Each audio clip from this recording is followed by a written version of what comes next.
The main thing that drew me into it was I loved just that synopsis of the first movie of a bunch of boys trapped in this environment and nobody knows what's going on, and it's to see how they deal with it and how they create their own little civilization for themselves. I thought that was the most interesting thing.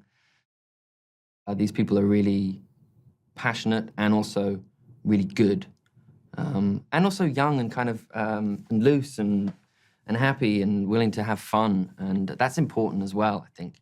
You know, we're so lucky to be able to do this amazing job and to be able to play these great characters and these wonderful stories, and it is fun. I think it's important to remember to have fun, and we do. So it's like this nice combination of having really good fun and getting along with one another and being aware of how lucky we are.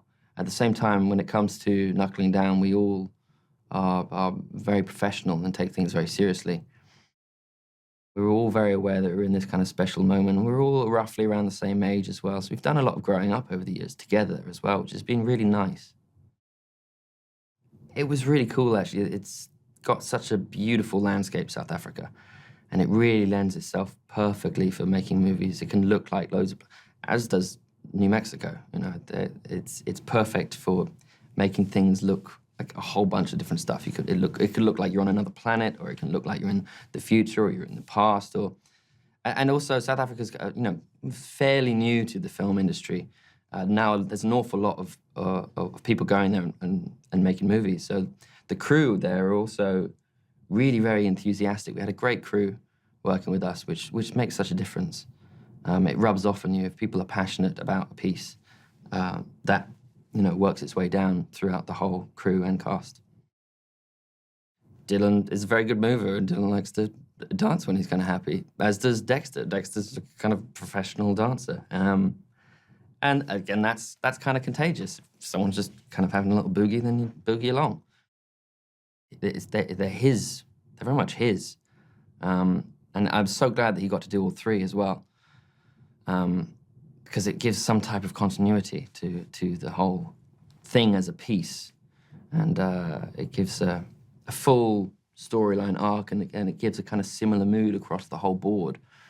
And he is he was the kind of driving figure. Although he's a very, you know, very quiet, quite shy person, he does have this drive behind him, which is it's kind of a silly, fun, childlike drive, but it's I love it, and I think it's really kind of what made these movies what they are. Thomas is still kind of unsure of.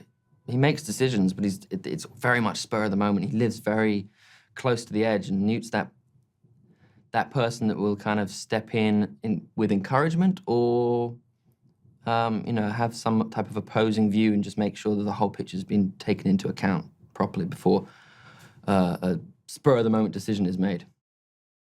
I think he's reached this point in his life where, like I said, that's kind of all that matters to him,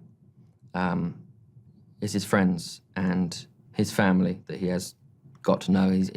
His memories of his past life before are non-existent. I'm sure he did have a family, and I'm sure he loved a lot of people and was loved in return. But when that's taken away from you, all you have is the people around you.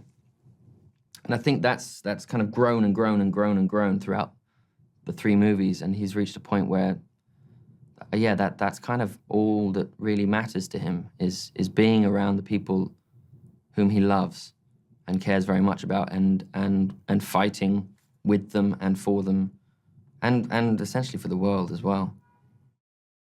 Thomas is the leader, and he pushes us hard, but there's an awful lot of pressure there, especially if you don't actually know what you're doing or where you're going.